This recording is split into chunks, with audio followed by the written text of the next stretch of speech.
తీసుకెళ్ళేసరికి ఆ అమ్మాయికి వెళ్ళగానే వీళ్ళక్క క్యారియర్ బాక్స్ ఇస్తూ ఒకవైపున సతీష్ని లోపలికి లాక్కెళ్ళటం, సతీష్తో సరసాలాడటం, వీళ్ళమ్మ చాలా అసభ్యకరమైన డ్రెస్సింగ్ చేసుకొని ఉండటం, ఆ ఇంట్లో పరిస్థితులు అదొక రకమైన అత్తరవాసనలో ఇంట్లో నుండి రావడం, ఇవన్నీ గమనించి ఆ అమ్మాయికి వీళ్ళేదో తేడా క్యాండిడేట్ లాగా ఉన్నారని, అలాగే పవన్ని గమనించిందే.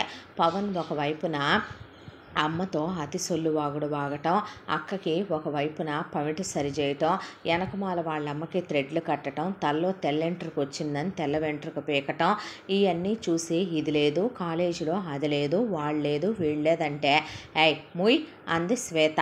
అన్న తర్వాత మీ నాన్న ఏం చేస్తాడు, మీ అమ్మ ఏం చేస్తుందంటే చాలా రిజర్వ్డ్గా ఆ అమ్మాయి మా డాడీ గవర్నమెంట్ ఆఫీసరు, మా మమ్మీ గవర్నమెంట్ లెక్చరరు అని చెప్పింది. చెప్పిన తర్వాత వీళ్ళిల్లంతా తిరిగి చూస్తూ వీళ్ళని అంచనా వేస్తుంటే ఆ అమ్మాయి అలా ఉండటం, వాళ్ళ అమ్మ నాన్న అంత వెల్ ఎడ్యుకేటెడ్లు అవ్వటం, ఆ అమ్మాయి అంత తెలివిగా మాట్లాడటం, వీళ్ళు నచ్చలేదనే విముఖత ఆ అమ్మాయి ముఖంలో క్లియర్గా కనిపించటం, నోరు ముయ్యమని పవన్ని అదిలిచ్చి నోరు మూసేంచడం, ఇదంతా చూసి ఆ అమ్మాయి వీళ్ళ అమ్మ కూతుళ్ళకి నచ్చలేదు. ఆ అమ్మాయికి వీళ్ళ ఫ్యామిలీ అంతకన్నా నచ్చలేదు. నాకు టైం కావాలి పవన్ అని ఆ అమ్మాయి వెళ్ళిపోయింది.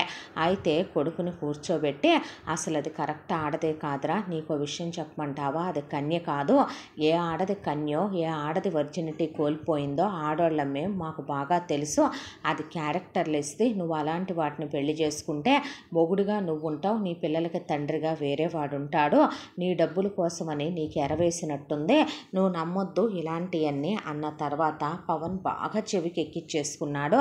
వాళ్ళమ్మ వాళ్ళక్క ఆపకుండా 3 రోజులు చెప్పిన మాటలు. ఆ తర్వాత 4వ రోజున శ్వేత నిన్ను కలవాలని పవన్ని రమ్మనమనేసరికి వెళ్ళిన పవన్ శ్వేతతో నువ్వు వర్జినివి కాదు కదూ, నువ్వు ఎవడెవడితో కాలు జారావో, నువ్వు కులతవా పతితవా, నాది రాంగ్ సెలక్షనా అనేసరికి ఆ అమ్మాయి పవన్ని చెప్పు తీసుకొని 2 దవళ్ళు వాసిపోయిన దాకా కొట్టి మీ అమ్మ మీ అక్కేరా వేసెలో, నేను కాదరా రాస్కెల్ అని బ్రేకప్ చెప్పేసి ఆ అమ్మాయి వేరే అబ్బాయిని పెళ్లి చేసుకొని అబ్రాడ్ వెళ్ళిపోయింది. నెల రోజులు తిరగకుండా మేము చెప్పామా అది నీకు కరెక్ట్ కాదు అని చెప్పి నీకోసం ఒక సంబంధం చూసామా, అయ్యా అమ్మాయి పేరు సుజిత, పెళ్లి చూపులకి వెళుతున్నాం మనం అని చెప్పి పెళ్లి చూపులకి తీసుకెళ్లారు పవన్నే. ఈలోపు పవన్ ఒక ఇంటర్వ్యూలో సెలెక్ట్ అయ్యి ఒక సాఫ్ట్వేర్ ఉద్యోగం వచ్చింది పవన్కి. వెళ్ళగానే ఆ అమ్మాయి చూడ్డానికి కన్ను ముక్కు తీరు చక్కగా ఉంది, పైగా వీళ్ళదే వాళ్ళదే ఒకటే కులం, వాళ్ళ నాన్నకి కులపిచ్చే, దాంతో వీళ్ళది వాళ్ళ కులమేననే పాటికి వీళ్ళ ఆస్తిపరులు అనే పాటికి గెంతుకుంటూ ఆ అమ్మాయిని సిటీ మధ్యలో ఉన్న చాలా ఖరీదైన ఒక ల్యాండ్, ₹1,00,00,000 కట్నం, అలాగే 50 లక్షల రూపాయలు బంగారం, 50 లక్షలు పెళ్లి ఖర్చులు పెట్టి పిల్లని వాళ్ళు వీళ్ళకిచ్చి చేయటానికి ఒప్పుకున్నారు. పెళ్లి చూపుల్లో చాలా ఓపెన్గా పవన్ సుజితతో నాకు బ్రేకప్ అయింది, అది క్యారెక్టర్లు ఇస్తే అందుకే దాన్ని వదిలేశాను, తను నా కప్ ఆఫ్ టీ కాదనిపించింది నాకు, నువ్వు నా కప్ ఆఫ్ కాఫీ అనిపించావు, అందుకే నేను నిన్ను ఇష్టపడుతున్నాను అనేసరికి చాలా జెన్యూన్ పర్సన్, బ్రాడ్ మైండెడ్ అనుకొని సుజిత చూడటానికి పవన్ బాగున్నాడు, చదువుకున్నాడు, పైగా వాళ్ళ క్యాస్టే అమ్మా నాన్నలకి నచ్చాడని ఎవరికైనా అలాగే అనిపిస్తుంది కదా ఆడపిల్లలకి, దాంతోనే పవన్ని పెళ్లి చేసేసుకుందే. అయిపోగానే కొన్ని రోజులు అసలు వాడిని డిస్టర్బ్ చేయకమ్మా నువ్వు అని చెప్పింది మేఘన. పెళ్ళెమ్మటి వచ్చిన సుజిత వాళ్ళ అమ్మ వాళ్ళు పిన్ని వాళ్ళు మేఘన క్లోజ్గా ఉండటం చూసి సతీష్తో అబ్బాయి ఎవరో అమ్మాయితో చాలా సరదాగా మాట్లాడుతున్నాడంటే, అయ్యో మా పై ఇంట్లోనే ఉంటాడమ్మా, మా మేఘనకి ఒక అన్నయ్యలాగా, మా పవన్కి ఒక అన్నయ్యలాగా, మాకు ఇంట్లో మగదిక్కు లేదుగా అమ్మ, పాపం పిల్లాడు సొంత పిల్లాడిలాగా ఉంటాడంటే, అయ్యో అన్నయ్య అంటే అన్నయ్య వరుసయ్య పిల్లాడంటమ్మా అని పాపం అనుకొని వెళ్ళారు వాళ్ళు. ఆ తర్వాత పవన్కి సుజితకి ఫస్ట్ నైట్లు అయిపోవటం, హనీమూన్కి వెళ్ళి రావటం, వచ్చిన తర్వాత కూడా బెడ్రూమ్ డోర్లు తీయకుండా 3 నెలలు పగలు రాత్రి తేడా లేకుండా గదిలోనే ఉంటే, చెప్పానా అమ్మ కొత్త మోజు అంటే అలా ఉంటుంది, పైగా అది వర్జిను వాడు వర్జినే కదా, దాంతోనే ఇద్దరికి పగలు రాత్రి తేడా తెలియట్లేదు అని చెప్పి అమ్మ కూతుళ్ళు వాళ్ళు అనుకున్న తర్వాత లాయర్కి కబురు పెట్టి ఆస్తి మొత్తం మా అబ్బాయికి వచ్చేసిద్దుగా అంటే 1 సంవత్సరం అన్నా కాపురం చేయాలమ్మా మీ అబ్బాయి అంటే ఏం దరిద్రం ఈ లాయర్ గారు పోనన్నా పోవట్లేదు ముద్రష్ట పెదవా అన్నాక ఐవేజీల వరకు అయితే తీసుకోవచ్చమ్మా అని చెప్పాడు లాయరు. ఎన్ని సంవత్సరాలుగా వచ్చిన ఐవేజీలు కోట్ల రూపాయలు కుప్పలుగా పడున్నాయి బ్యాంకులో. దాంతో అమ్మా కూతుళ్ళిద్దరూ రెక్కలు విప్పిన పక్షులైపోయారు. వెంటనే పవన్ని దానన్న ఐవేజీలు తీద్దు కానీ బ్యాంకులో నుంచి అని తీయించి అసలు ఒక రకంగా 7 వారాల నగల గురించి వినుంటాం మనమెవరమైనా. జయంతి కూతురికి 365 రోజులకి 365 సెట్లు చేయించేసింది. అలాగే కూతురు కోసమని ఒకవైపున బంగారు కంచం, తనకు బంగారు కంచం, బంగారు గ్లాసులు, ఇద్దరు వేసుకోవటానికి వెండి చెప్పులు, అసలు లూయిస్ విట్టే లాంటి ఖరీదైన హ్యాండ్ బ్యాగులు, గ్లాసులు. ఒకవైపున మేఘనేమో సతీష్ని తీసుకొని వరల్డ్ ట్రిప్కి వెళ్ళి లక్షల రూపాయలు వెదజల్లి ఖర్చు పెట్టి అందులో నుంచి దొరికినంత ఒకవైపున సతీష్ తన ఫ్యామిలీకి పంపించుకుంటా తన అకౌంట్లో ఫిల్ చేసుకుంటా అసలు బీభత్సమైన షాపింగ్ చేసుకొచ్చుకుంటా జయంతి ఒకవైపున బంగారాలు చేయించుకోవటం, ఖరీదైన కార్లు కొనటం, అదే కాక ఇద్దరూ కలిసే అందినంత డబ్బులు ఇద్దరి అకౌంట్లో పెట్టుకోవటం, ఇల్లంతా రెనోవేషన్ చేయించి కొత్త ఫర్నిషింగ్ చేయించి డెవలప్ చేసేస్తూ ఉంటే ఏంటిదంతా డబ్బులు ఎందుకు నీళ్ళలా ఖర్చు పెడుతున్నావు అంది సుజిత పవన్ని. ఆ మాటకి తప్పే ఉంది, ఇది జస్ట్ ఇన్నేళ్లుగా ఉంచిన ఐవేజే, ఎవరికి మన వాళ్ళకి మనకే కదా, ఇంకా ఎంత ఉందో తెలుసా, మా నాన్న ఎంత పెట్టాడో తెలుసా అనేసేపాటికి సర్లే అని సుజిత కూడా ఏమీ పట్టించుకోలేదు. పైగా సుజితకి వంట చేయటం బాగా వచ్చు. ఇంట్లో వంట బాధ్యతలు ఇంటి బాధ్యతలు తనే తీసుకుంటే అత్త ఆడపడుచులు వదిలేశారు. ఆ తర్వాత అత్తయ్య గారు ఇది తినండి వదిన అత్తిను అనే కొసరు వడ్డిచ్చేది. ఇలా ఇంకో 2-3 నెలల కాలం గడిచిపోయింది. ఆ తర్వాత వీళ్ళ బుద్ధులు బయటకు వచ్చేసి ఎన్నాళ్ళు కాపురం చేశాక ఇంకిదేమైనా పవన్ని వదిలి వెళ్ళొద్దా అనే దాంతో ఆ అమ్మాయి మీద చేయి చేసుకోవటం, తిట్టడం, కొట్టడం, ఆ అమ్మాయిని చిత్రహింసలు పెట్టడం, ఆ అమ్మాయితో ఇంటి పని వంట పని చేయించడం, బూతులు తిట్టడం, వాళ్ళ పుట్టింటి వాళ్ళ నానా మాటలు అంటాం, మీ అమ్మ పెట్టుకున్న నెక్లెస్ నచ్చింది ఇచ్చి పంపించేసేమను, అలాగే మీ ఇంట్లో ఈ పిండొంట్లు బాగుంటాయి వండి పంపమను, అలాగే అవి కావాలి పంపమను ఈ కావాలి పంపమను అని ఆ అమ్మాయిని వేధించడం మొదలు పెడితే అప్పటి వరకు అనుమానం రాని ఆ అమ్మాయి ఇంటి పరిస్థితుల్ని గమనించడం మొదలుపెట్టింది. తీరా చూస్తే అసలు అత్త అద్దు అదుపు లేకుండా ఆడపడుచుని పెంచిందని, మొగుడు అసమర్థుడని, అత్త చుట్టూ తిరుగుతూ ఉండే చాతగాని వెధవా అని, మొగుడు అంతకుముందు ఎవరో ఒక అమ్మాయిని ప్రేమించాను అని చెప్తే తప్ప అమ్మాయిదనుకుంది తను పెళ్లి చూపుల్లో బుద్ధి లేకుండా. ఆ అమ్మాయి ఎవరో చాలా తెలివైందయ్యే వీళ్ళ గురించి ముందే గ్రహించి తప్పించుకుపోయింది. తను పాపం చేసి ఇక్కడ పడిపోయానని అర్థమయ్యే అమ్మా నాన్నలకి చెప్తే ఇదే విషయం. ఇప్పుడు నువ్వు వాడితో ఇన్నాళ్ళు పగలు రాత్రి తేడా తెలియకుండా కాపురాలు చేసి అన్నన్ని కోట్లు కట్నాలు ఇచ్చిన తర్వాత అది ఆస్తి మొత్తం మీ ఆయనకి రాయమనమని నువ్వే చెప్పి రాయించావు. ఆ రోజున మీ అత్త మాటలు మీ ఆడపడుచు మాటలని బంగారం అంతా మీ అత్త హ్యాండ్ ఓవర్లో పెట్టావు.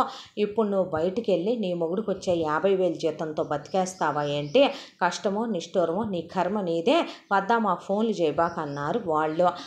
దాంతో ఇక చేసేదేముంది, సుజితకి అనుమానం వచ్చింది మేఘన సతీష్ ప్రవర్తన మీద. ఆడపడుచు రోజు రాత్రి ఎందుకు వెళ్తుందో పైకనే వెళ్ళి మెదలకుండా కిటికీ పక్కన నుంచుంటే రోజుట్లాగే మేఘన ఫుడ్ తీసుకెళ్ళి సతీష్కి తినిపించి వాళ్ళ బెడ్రూమ్లో క్లోజ్ అవటం, వాళ్ళ ఎఫ్ఐఆర్ పెట్టుకోవటం చూసింది. వీళ్ళెంత అసభ్యకరమైన ఆడవాళ్ళని ఆ అమ్మాయికి అర్థమయ్యి అత్తే పూలు పెట్టి పంపించటం ఆడపడుచుకే. అత్తే ఒకవైపున ఈ బట్టలు వేసుకెళ్ళి ఆ బట్టలు వేసుకెళ్ళని 5 పీసెస్ నైటీలు లాంటి ఆడపడుచుకి వేసి పంపించటం చూసి ఆ అమ్మాయి ఇలాంటి కొంపలోకి వచ్చి పడ్డానేంటా అనే బాధపడే ఏడ్చింది కూర్చొనే. ఇక మొగుడికి ఏమైనా తెలియవా ఇవన్నీ అనుకుంటే తెలిసే మొగుడు ఊరుకుంటున్నాడని ఆ అమ్మాయికి బాగా అర్థమైంది. ఆ తర్వాత ఒకరోజు రోజున రసంలో కొంచెం ఉప్పు తక్కువైందే. చికెన్ ఫ్రై రసం చేస్తే వంటేంటి ఇలా చేసావని మేఘన సుజితని బూతులు తిట్టి సుజిత చెంప చెళ్ళుమనిపించింది. చికెన్ ఫ్రైలో ఉప్పు ఉంటుందని రసంలో నేనే కొంచెం తగ్గించి వేశాను వదిన అనేసరికి నీ అమ్మ బాబులకి నిన్ను పెంచడం చేత కాలేదు, నీ అమ్మ అలాంటిది నీ బాబు ఇలాంటోడని వాళ్ళ అమ్మ నాన్నల్ని వాళ్ళ ఫ్యామిలీని వాళ్ళ చుట్టాలని తోబుట్టువుల్ని అందరినీ తిట్టి మీరు తిరుగుబోతు వాళ్ళు, అలాంటి ఇళ్లల్లో ఉన్న నీలాంటి వాళ్ళని చేసుకుంటే సంసార పక్షత ఎలా వస్తుంది, వంట చేయటం ఎలా వస్తుంది, సంసార స్త్రీల లక్షణాలు ఎలా వస్తాయి అనేపాటికి పిచ్చి పిచ్చిగా వాగావంటే చెంప పగిలిపోద్ది వదిన అని చెయ్యెత్తింది ఒకవైపున సుజిత. అంతే. అప్పటి వరకు వాళ్ళని ఆ అమ్మాయిని కొట్టినా అన్ని మాటలన్నా పవన్ సైలెంట్గా కూర్చున్నాడు. కానీ సుజిత చెయ్యెత్తేసరికి మేఘన మీద లేచి సుజిత చెంపలు వాయించేసేసరికి సుజితకి ముక్కుల్లో నోట్లో నుంచి బ్లడ్ వచ్చేసిందే. నువ్వు ఇప్పటికిప్పుడు ఈ క్షణం నీ ముక్కు నేలకు రాసి మా అమ్మ కాళ్ళు మా అక్క కాళ్ళు పట్టుకొని క్షమాపణ చెప్తేనే నేను నీతో కాపురం చేస్తాను. వాళ్ళు ఎవరనుకుంటున్నావే, మా అమ్మ దేవత, మా అక్క దేవేరి, వాళ్ళ కాళ్ళ కింద పని మనిషిలా బ్రతకటానికి వచ్చావు నువ్వు. నాకు శారీరక సుఖాన్నిచ్చే యంత్రానివి నువ్వు. ఈ ఇంట్లో వంట పని ఇంటి పని చేసుకునే పని వాళ్ళల్లో ఒకదానివి నువ్వు. కట్నం తెచ్చిన అందమైన చదువుకున్న పని మనిషివి నువ్వు. నీ బ్రతుకేంటో తెలుసా? మా అక్క మా అమ్మ కాళ్ళ దగ్గర బతకాలి నువ్వు. అలాంటిది మా అక్క మీదే చెయ్యెత్తుతావంటే అని ఆ అమ్మాయి గొంతు మీద కాలేసి నుంచునేసరికి ఆ అమ్మాయి భయపడిపోయింది మొగుడిని చూసే.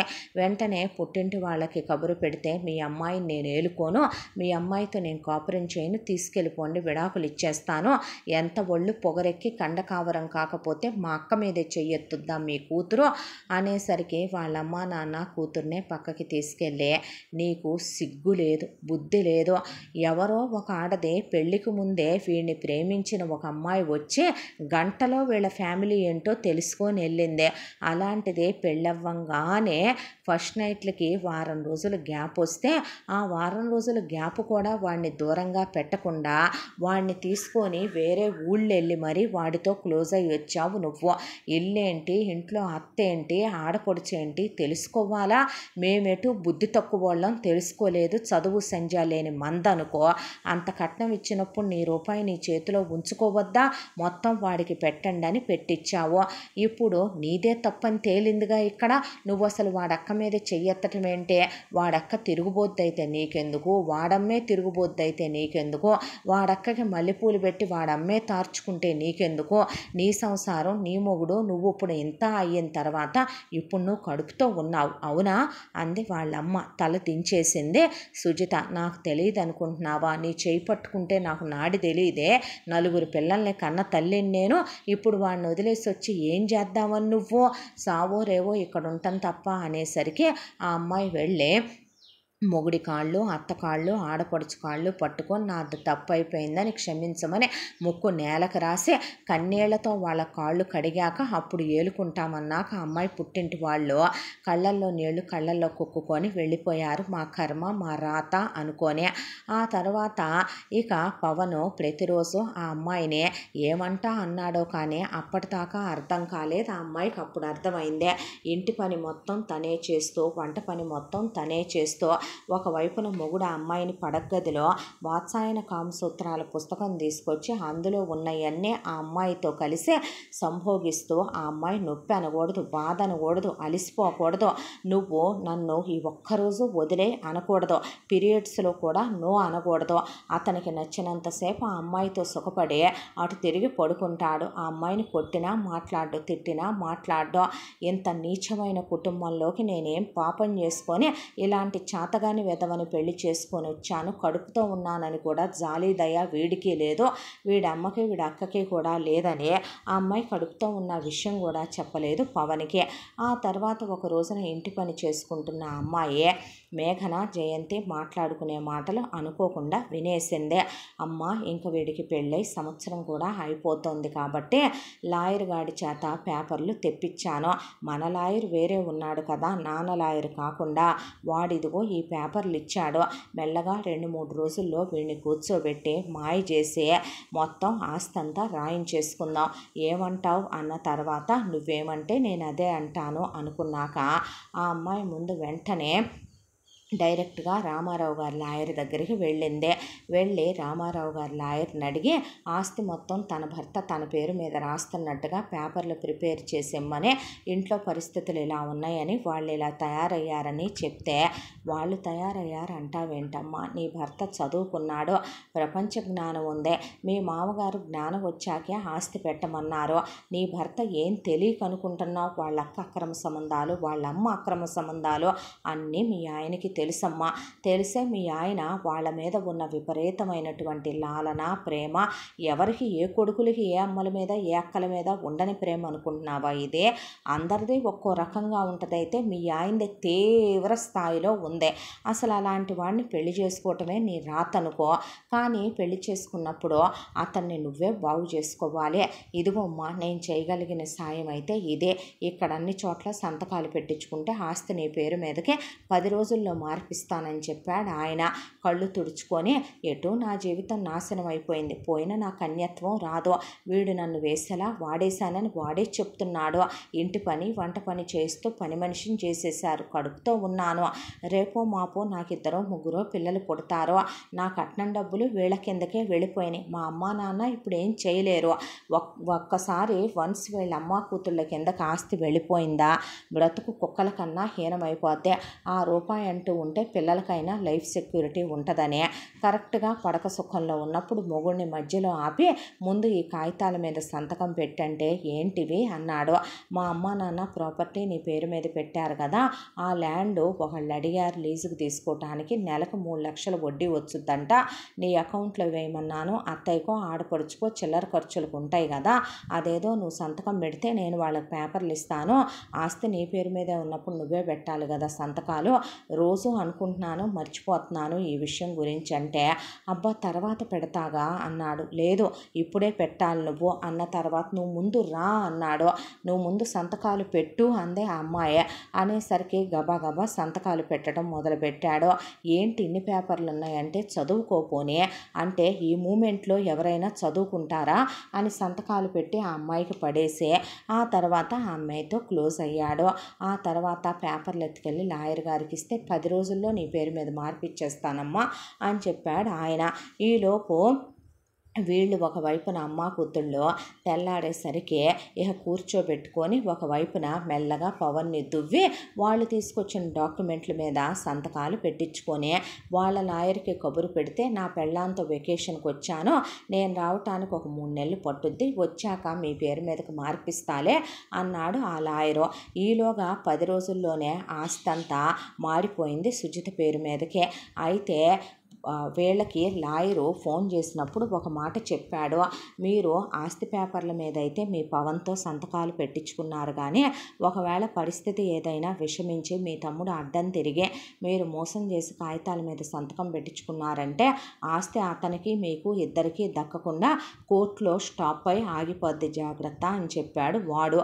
దాంతో వీడిని ఏం చెయ్యాలంటే, వాడినేమైనా నేను ఇష్టమై కన్నానా అమ్మ, ఆ రోజు నా పరిస్థితి వాడిని కనుక తప్పదు కాబట్టే కన్నాను, ఇప్పుడు వాడిని భూమి మీద ఉంచి ఉపయోగం ఏంటి, పంపించేద్దాం పైకి అనుకుంటూ ఉండగానే ఆ రోజు సుజిత గుడికి వెళ్ళింది మనసు బాలేదనే. పవన్ ఇంట్లోనే ఉన్నాడు. బయట గాలి వర్షం వస్తుంది. వీళ్ళింట్లో అసలు వర్షం పడితే ఫోన్ సిగ్నల్స్ రావు. ఆఫీస్ నుంచి ఫోన్ కాల్ వచ్చిందే, ఏదో ఒక మెయిల్కి రిప్లై ఇవ్వట్లేదేంటని పవన్ అడిగితే ఆ ఫోన్ వినిపించట్లేదని టెర్రస్ మీదకి వెళ్ళేసరికి పవన్ని డాబా మీద నుంచి తోసేద్దామని మేఘన వెళితే సడన్గా వెనక్కి తిరిగి చూసి, అక్క ఏం చేస్తున్నావు నువ్వు నన్ను తోసేద్దామనుకున్నావా, చంపేద్దామనుకున్నావా అనేసరికి వెనక నుంచి జయంతి వచ్చి మేఘన చంపలు వాయించి, తమ్ముడి కాళ్ళు పట్టుకో, వాడి దయాభిక్షతో బ్రతుకుతూ వాడిని చంపాలనుకున్నావా అంటే, నన్ను క్షమించు తమ్ముడు, ఏదో ఆస్తి మీద ఆశతో కన్ను మిన్ను కానక తప్పు చేశాను అని కింద కాళ్ళు పట్టుకుంటున్నట్టుగా వంగి 2 కాళ్ళు ఎత్తేసింది పైకి. దాంతో ఒక్కసారిగా కింద పడిపోయాడు. ఇక తేరుకునే లోపే పవన్కి ఒక తలకి తప్ప బాడీలో ఉన్న అన్ని పార్ట్లు ఇరిగిపోయినాయి. హాస్పిటల్కి తీసుకెళ్ళి సుజిత హాస్పిటల్లో చేరిస్తే పవన్కి నోరు అలాగే మిగతా పార్ట్లు మొత్తం పడిపోయినాయని, ఇక చెవులు వినిపించి కళ్ళు కనపడటం తప్ప చేసేదేమీ లేదని డాక్టర్ల చేత జయంతి మేఘన చెప్పించారు. నిజానికి ఆపరేషన్ చేయించి ట్రీట్మెంట్ చేయించితే పవన్ 1 సంవత్సరంలో మామూలు మనిషి అవుతాడు, కానీ అవ్వకూడదు అనే దాంతోనే వీళ్ళు అలా చెప్పించారు. చెప్పించేసరికి మొగుడిని తీసుకొచ్చి మంచం మీద పడుకోబెట్టి ఆ అమ్మాయి సేవ చేసుకుంటుంది. వచ్చేపోయే చుట్టాలు అందరి పరామర్శలు అయ్యాక వీడిని మనం పైకి పంపించేద్దామని ఒక రోజున పవన్కి ఇలా జరిగిన 1 నెల రోజులకి వీళ్ళ అమ్మ కూతుళ్ళు కలిసి దిండు పెట్టి పవన్ని మొహం మీద ఒత్తేసి చంపేద్దాం అనుకుంటూ ఉండగా సుజితకి మత్తు మందు కలిపారు. కరెక్ట్గా ఆ టైంకే ఆ మత్తు మందు కలిపిన పాలు పిల్లి తాగేసే పిల్లి అలా పడిపోయింది. ఏమైందని ఆ అమ్మాయి ఇక మిగిలిన పాలు తాగకుండా వచ్చి పడుకుంది పక్క బెడ్ మీద.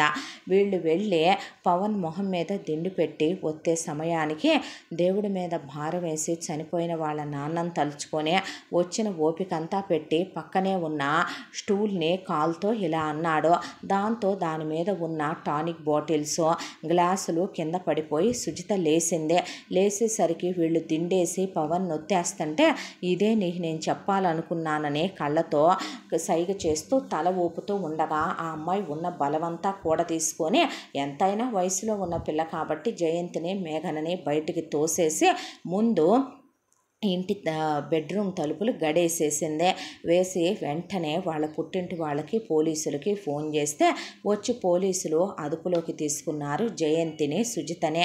వెంటనే వాళ్ళ పుట్టింటి వాళ్ళు అవ్వ ఏం పనులు దేవుడో నాయనో అని వాళ్ళు ఆశ్చర్యపోయేసరికి ముందు అసలు పవన్ని హాస్పిటల్కి వేరే హాస్పిటల్కి మార్చి తీసుకెళ్ళింది సుజిత.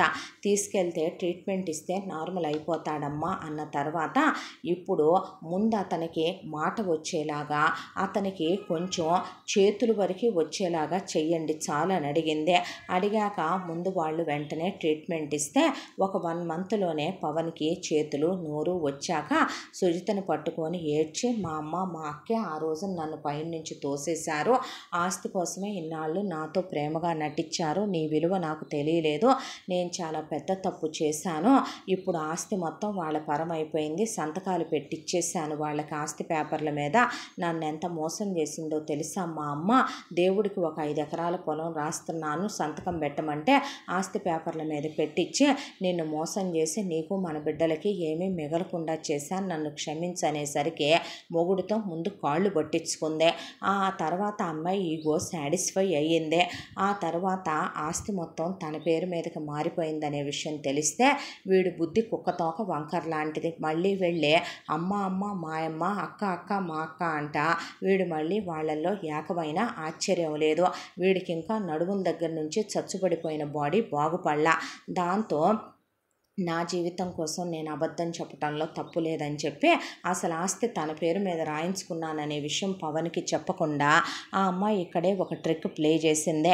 మా అమ్మ నాన్న నీకు ఇచ్చిన కట్నం డబ్బులు కాక నాకు 2 కోట్ల రూపాయలు ఇచ్చారు, అవి నేను నీకు కూడా చెప్పకుండా షేరుల్లో ఇన్వెస్ట్ చేశాను, అవి ఇప్పుడు ఒక 5 కోట్ల రూపాయల దాకా అయినాయి, అవి తీసుకొని మనం అబ్రాడ్ వెళ్ళిపోదాం, అక్కడికి వెళ్ళి ఒక ఇల్లు కొనుక్కుందాం, ఆ తర్వాత ఇప్పుడు నేను ప్రెగ్నెంట్ని, నా కడుపు ట్విన్స్ ఉన్నారు, ఆ తర్వాత మనం మళ్ళీ ఒకళ్ళనో ఇద్దరినో కందాం, నీకు పిల్లలంటే ఇష్టం కదా, అక్కడికి వెళ్ళి ఎంఎస్ చేసుకుని ఇద్దరం జాబ్ చేసుకుని బాగా సంపాదించుకుందాం అని చెప్పి పాస్పోర్ట్లు వీసాల పని నెల రోజుల్లో ఒకవైపున అవుతూ ఉండగా ఇంకొక వైపున అత్త ఆడబిడ్డని జైల్లోంచి రానివ్వకుండా చేసి ఇంకొక వైపున ఆ అమ్మాయి ఆస్తిపాస్తులు మొత్తం ఆ ఇంటితో సహా మొత్తం సేల్కి పెట్టి అమ్మేసి క్యాష్ చేసి డాలర్లోకి మార్చేసుకొని ఇక్కడి నుంచి పవన్ని తీసుకొని అబ్రాడ్ వెళ్ళిపోయింది.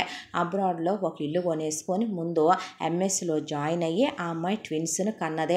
ఆ తర్వాత మళ్ళీ ప్రెగ్నెంట్ అయ్యే ఆ అమ్మాయి ఈసారి ఇంకోహళ్ళని కన్న తర్వాత అక్కడ పవన్ చేత ఎంఎస్ కంప్లీట్ చేయిస్తూనే ఒక చిన్న రెస్టారెంట్ లాంటిది పెట్టి అది చూసుకుంటూ పిల్లల్ని పెట్టి ఇండియాకి తిరిగి వచ్చే ఉద్దేశమే లేకుండా ఉన్న డబ్బులు అసలు ఎంత అనేది లెక్క తెలియకుండా ఇండియా నుంచి ఏమన్నా కావాలంటే తన పుట్టింటి వాళ్ళ వాళ్ళకి ఫోన్ చేసి వాళ్ళని పంపించమని చెప్తూ అక్కడ ఆ అమ్మాయి అలా సెటిల్ అయిపోయింది. ఇక ఇండియాలో ఉన్న వీళ్ళ సంగతికి వస్తే సుజిత పవన్ వెళ్ళిపోయిన తర్వాత అప్పుడు సతీష్ కబురు పెడితే మేఘన దగ్గర జయంతి దగ్గర బ్యాంకులో కట్టలు బాగానే మూలుగుతున్నాయి కాబట్టి ఆ డబ్బులు పెట్టి వీళ్ళు వేరే ఒక లాయర్ని పెట్టి బయటకు వచ్చేసారు. జైల్లోంచి బయటకు వచ్చిన వీళ్ళు ఇంటికి వస్తే ఇల్లు వాకిలి మొత్తం అమ్మేసుకొని సుజిత పవన్ వెళ్ళిపోయారని తెలిసిందే. తెలిసిన తర్వాత ఇప్పుడు ఎక్కడికి వెళ్ళాలి అని ఆలోచిస్తూ ఉండగా మా ఊరు వెళదాం, మా ఊరు వెళితే మా ఇంట్లో వాళ్ళు మిమ్మల్ని చాలా బాగా చూసుకుంటారు అన్నాక నేనేమి నాశనం అయిపోలేదులే సతీష్, ఎలా లేదన్నా అమ్మ పేరు మీద నా పేరు మీద ఒక 30 నుంచి 40 కోట్ల వరకు అమౌంట్ ఉంది. అది కాకుండా చేయించిన నగలు ఒక 10 కోట్ల రూపాయలు ఉంటాయి. మా నాన్న పెట్టిన అమ్మకు ఒక 50 లక్షలు, నాకు 1 కోటి రూపాయలు ఉండి 2 ల్యాండ్లు ఉన్నాయి.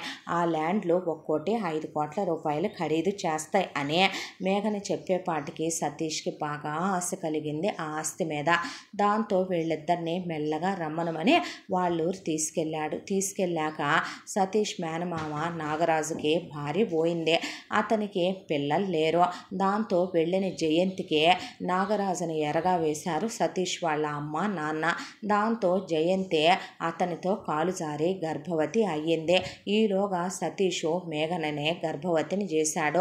ఊళ్ళో వాళ్ళంతా కలిసి మా ఊరికి కట్టుబాట్లున్నాయి అని ఒకవైపున సతీష్ని నాగరాజుని నోరు ముయ్యమని తాళి తీసుకొని ఒకటి జయంతి మెళ్ళో ఒకటి మేఘన మెళ్ళో కట్టించేశారు.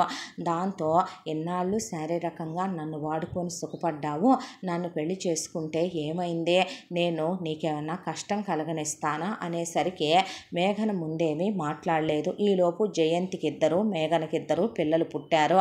పుట్టిన తరువాత సతీష్ మెల్లగా మేఘన పేరు మీద ఉన్న ఆస్తి డబ్బులు బంగారం మెల్లగా తన అకౌంట్కి మార్పించుకున్నాడు. మేఘనని పడక సుఖంలో పెట్టి జయంతి పేరు మీద ఉన్నవన్నీ లాగేసి నాగరాజు సతీష్కే ఇచ్చేశాడు. ఆ తర్వాత వాళ్ళంతా ఒకే యూనిటీగా ఉండే ఒక ఫ్యామిలీ. వాళ్ళు ఏదొచ్చినా కష్టం వచ్చినా అందరూ పంచుకుంటారు, సుఖం వచ్చినా అందరూ పంచుకుంటారు. ఆ తర్వాత జయంతి మేఘన వీళ్ళకి ఎదురు తిరిగిపోయి వీళ్ళని తిట్టటం, వీళ్ళని అలగా జనాలంటాం, వాళ్ళని ఎంత మాట పడితే అంత మాట అంటాం మొదలుపెట్టాక ఇక లెదర్ బెల్టులు తీసుకొని పీస్ అయ్యిందాక జయంతి మీద మేఘన మీద జయంతిని వేసి తుక్కు కింద కొట్టేశారు నాగరాజు సతీష్. దాంతో పోయిన నీ కొడుకులాగా ఉన్న నీ కూతురులాగా కాకుండా పద్ధతిగా పెంచాలి పిల్లల్ని, అర్థమైందా అని జయంతిని, ఆ తర్వాత మేఘనని ఒక 5 పిల్లల్ని కనిచ్చాడు సతీష్. ఆ పిల్లల్ని తనే చూసుకుంటూ మేనమామని వెంట పెట్టుకొని వెళ్ళి వీళ్ళకున్న ఆస్తి పెట్టి శుభ్రంగా వాళ్ళు ఒక 100 ఎకరాలు పొలం కొనుక్కున్నారు వాళ్ళూర్లో. అలా దాంతోపాటు ఒక డైరీ ఫాము ఉన్నది ఇంకా ఎక్స్పాండ్ చేసుకున్నారు. వాళ్ళకున్న చిన్న సూపర్ మార్కెట్ను షాపింగ్ మాల్ చేసుకున్నారు. పెద్దది ఫ్యామిలీ మొత్తం కలిసి ఉండే విధంగా ఒక 7 అంతస్తులది చాలా పెద్ద ఇల్లు కట్టించుకున్నారు. ఇక ఒకవైపున జయంతిని అందరికీ వంట మనిషిని చేసేశారు. మేఘనని పిల్లలందరికీ ఆయాని చేసేసి ఇంటి పని మొత్తం చేసే పని మనిషిని చేసి కూర్చుంటే తన్ను నుంచుంటే తంతు మొత్తానికి వీళ్ళకున్న పొగరు అహంకారం గర్వం మొత్తం వాళ్ళు అణగదొక్కేయడం మొదలుపెట్టారు. అంతా దాంట్లోనూ ఒక్కటే మాట అన్నాడు సతీష్, మీలాంటి క్యారెక్టర్లెస్ వాళ్ళకే మీ మొగుళ్ళు పోయారు కరెక్టే, మీరు పద్ధతిగా ఉంటే నీకు నీ మొగుడు రామారావు, నీకు నీ మొదటి మొగుడు అనుదీప్తోనే జీవితాలు బాగుండేవి, మీరే పోగొట్టుకున్నారు. మీలాంటి క్యారెక్టర్లెస్ వాటి గుణగణాలు తెలుసుకొని మీ కోడలు జాగ్రత్త పడి మీ కొడుకుని తీసుకొని వెళ్ళిపోయింది. పద్ధతిగా ఉంటారు, లేదంటే మీ బ్రతుకు ఎంతకన్నా హీనం చేసి వదిలేస్తాం జాగ్రత్త అనే పాటికి ఆయన మీకు ఇంటి పేరు ఇచ్చాను, నేను చూడటానికి బాగానే ఉంటాను, నేను నీకన్నా వయసులో 2 ఏళ్ళు చిన్నోడిని, అయినా నిన్ను పెళ్ళాంగా నేను సుఖపెట్టట్లా కాపురం చేయట్లా 5 పిల్లల్ని ఇవ్వలా, నీకు ఇంటి పేరు ఇవ్వలా, నీలాంటి క్యారెక్టర్లెస్ తిరుగుబోతుని సెకండ్ హ్యాండ్ దాన్ని మొగుడు వదిలేసిన దాన్నే నువ్వు నాతోనే ఎఫ్ఐఆర్ పెట్టుకున్నావంటే ఎంతమందితో తిరిగిన ఆడదాని వై ఉంటావు, నీ మెళ్ళో నేను తాళి కట్టి నీకు లైఫ్ ఇవ్వలా, ఇప్పుడు నీకు నేను పెళ్ళామని ఒక పదవి ఇవ్వలా, మీ అమ్మ లాంటి ఒక క్యారెక్టర్లెస్ ఆడది మీ నాన్న పైకి పంపి మీ నాయనమ్మ తాతయ్యని పైకి పంపి మీ తమ్ముడినే చంపాలనుకొని మీ తమ్ముడి పెళ్ళాన్ని నరకాలు పెట్టిన మీ అమ్మనే మా మామయ్యకి ఇచ్చి పెళ్లి పెళ్లి చేయలా, మీ అమ్మకి లైఫ్ ఇచ్చి మళ్ళీ ఇప్పుడు మీ అమ్మకు మా మామయ్య 2 పిల్లల్ని కనాలని ప్రసాదించాడా లేదా? ఇచ్చినంత వరకు నోరు మూసుకొని పడుండాలి మీరు. ఎంతకన్నా మీ బ్రెయిన్లు ఎక్కువ ఆలోచించినా, ఎంతకన్నా మీరు మమ్మల్ని కూడా ఏదైనా చేద్దామనుకున్నా మాది ఉమ్మడి కుటుంబం, నరికి పోగులు పెట్టేస్తాను మీ అమ్మ కూతుళ్ళని. నేను రామారావు గారిలాగా పరువుకి ప్రతిష్టకి భయపడే వ్యక్తిని కాదు. అలాగే నీ మొదటి మొగుడు అనుదీప్ లాగా రిచ్ కిడ్ని కాదు. వాడికి పేషెన్సీ లెవెల్స్ కంట్రోల్లో ఉంటాయేమో. నిన్ను మహా అయితే 1, 2 వేసిన తర్వాత జస్ట్ విడాకుల కాగితం మీద సంతకం పెట్టించుకొని వదిలేశాడేమో. నేను అలాంటి వాడిని కాదు. ఇప్పటికే మీ అమ్మకి నీకు బాడీలో ఉన్న ఎముకలన్నీ విరిగి పుత్తూరు కట్లు కట్టించే ఉన్నాయే. ఈసారి ఇంకో రౌండ్ కొట్టామంటే నేను మా మామయ్య ఈసారి మీ బాడీలో పార్ట్లు ఎందుకు పనికిరావని చెప్పేశారు ఆల్రెడీ. మీ తమ్ముళ్లాగా చేతగాని వాడిని, అసమర్థుణ్ణి, తలలో తెల్ల వెంట్రుకలు పీకుతూ కూర్చుంటాను, తలకి రంగేస్తా కూర్చుంటాను, చీర కుచ్చిళ్ళు పట్టుకుంటాను, తలలో పూలు పెడతాను, తలకు జడ కుప్పెలేస్తా కూర్చుంటాను అనుకుంటే పొరపాటు. ఈ ఇంట్లో మగాళ్లే మొగుళ్ళు, ఆడోళ్లే పెళ్ళాలు.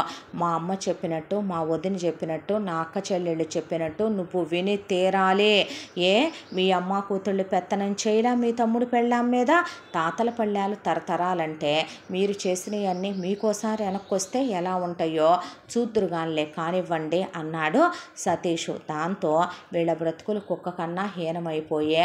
అక్కడ వీళ్ళు అలా బతుకులు ఇడుసుకొచ్చుకుంటూ బతికేస్తూ సుజితతో ఫారెన్లో పవను పిల్లలే ప్రపంచం, పెళ్ళామే లోకం అనుకుంటూ పెళ్ళాం చెప్పిన మాట వింటూ పెట్టింది తింటూ పిల్లలతో చిచ్చి బుజ్జి కన్నా నాన్న అని డైపర్లు మార్చుకుంటూ అలా బతికేస్తున్నాడు. చివరికి వీళ్ళ కథలు ఇలా కంచికి చేరినాయి.